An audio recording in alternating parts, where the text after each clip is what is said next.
De Heer zij met u en met uw geest. Uit het heilige evangelie van onze Heer Jezus Christus volgens Matthäus. Los zij u Christus. In die tijd nam Jezus, Petrus, Jacobus en diens broer Johannes met zich mee en bracht hen boven op een hoge berg waar zij alleen waren. Hij werd voor hun ogen van gedaante veranderd. Zijn gelaat begon te stralen als de zon en zijn kleed werd glanzend als het licht. Opeens verschenen hun Mozes en Elia, die zich met hem onderhielden.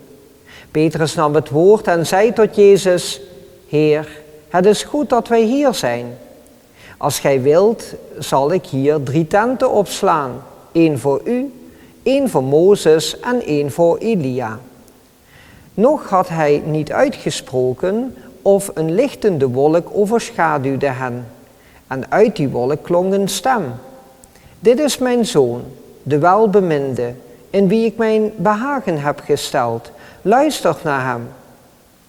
Op het horen daarvan wierpen de leerlingen zich ter aarde neer, aangegrepen door een hevige vrees. Maar Jezus kwam naar hen toe, raakte hen aan en zei: Staat op, wees niet bang. Toen zij hun ogen opensloegen, zagen zij niemand dan Jezus alleen. Onder het afdalen van de berg gelastte Jezus hun: Spreek met niemand over wat ge aanschouwde, voordat de mensenzoon uit de doden is opgestaan. Zo spreekt de Heer. Wij danken God. Mogen we de woorden van het heilige evangelie zonder woorden uitgaan. Het is toch wel een bijzondere gebeurtenis. Het zal je maar gebeuren.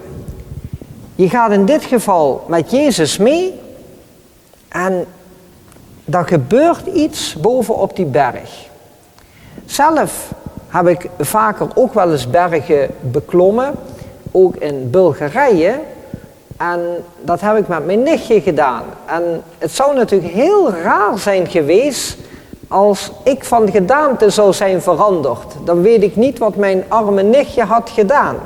Was ze weggerend? Was ze gebleven? Wat zou ze gedaan hebben? Maar Jezus veranderde van gedaante. En de leerlingen die waren zo onder de indruk dat ze natuurlijk bang werden. Want hier op deze berg komt de waarlijke identiteit van Jezus aan het licht. Tegenwoordig kennen wij van die uitspraken van: biologisch ben ik een man, maar ik identificeer mij als. Nou, bij Jezus is het een ander verhaal. Namelijk, hij is biologisch een man, hij is biologisch als mens geboren, maar hij identificeert zich niet met God.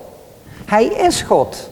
En dat komt in deze gedaanteverandering, komt dat aan het licht. Hij laat eigenlijk daar zijn ware aard zien. En dat doet de leerlingen natuurlijk vrees aandoen. Met andere woorden, ze zijn daar bang van, maar ook weer gerustgesteld. Want uiteindelijk wordt er gevraagd van: zullen we niet 3 tenten opbouwen? 1 voor u, 1 voor Mozes, 1 voor Elia. Maar uiteindelijk komt alles weer tot rust. Maar er klinkt een stem. En die stem, dat is natuurlijk de stem van God de Vader. Dit is mijn zoon. Dit is mijn zoon. De welbeminde, in wie ik mijn welbehagen heb gesteld. Luister naar hem. Dat is het belangrijkste wat hier in de boodschap vanuit die hemel wordt gegeven. Namelijk, luister naar Jezus. Want als wij naar Jezus luisteren, dan worden we uiteindelijk betere mensen van. Want Jezus, eerlijk is eerlijk, hij heeft geen vlieg kwaad gedaan. Hij heeft geen vlieg kwaad gedaan. Maar hij heeft ons wel opdrachten gegeven.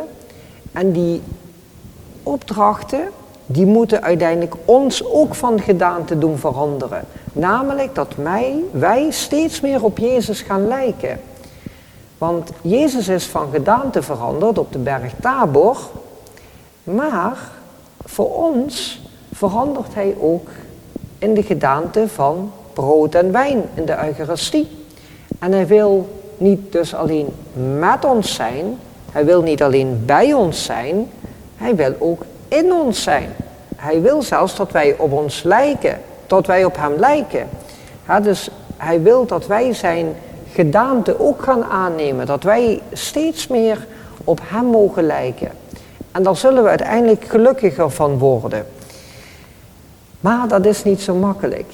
Maar wel een uitdaging. Ik hoop werkelijk dat u, dit is mijn zoon, de welbeminde, wie ik me welbehagen heb gesteld, luistert naar hem, dat we naar het woord van God mogen luisteren, naar de woorden uit de heilige evangelies en deze ook mogen uitdragen. Niet alleen verkondigen met de mond, maar ook in daden, door ze ook te doen. En ik hoop dat u steeds meer op Jezus mag lijken, zodat wij ook van gedaante mogen veranderen. En dat wij steeds meer op hem mogen lijken wie wij ontvangen in de Eucharistie, namelijk Jezus zelf in de gedaante van brood en wijn. Ik wens u toe dat u daarin mag worden gesterkt door de Heilige Geest die daarbij mag helpen. Amen.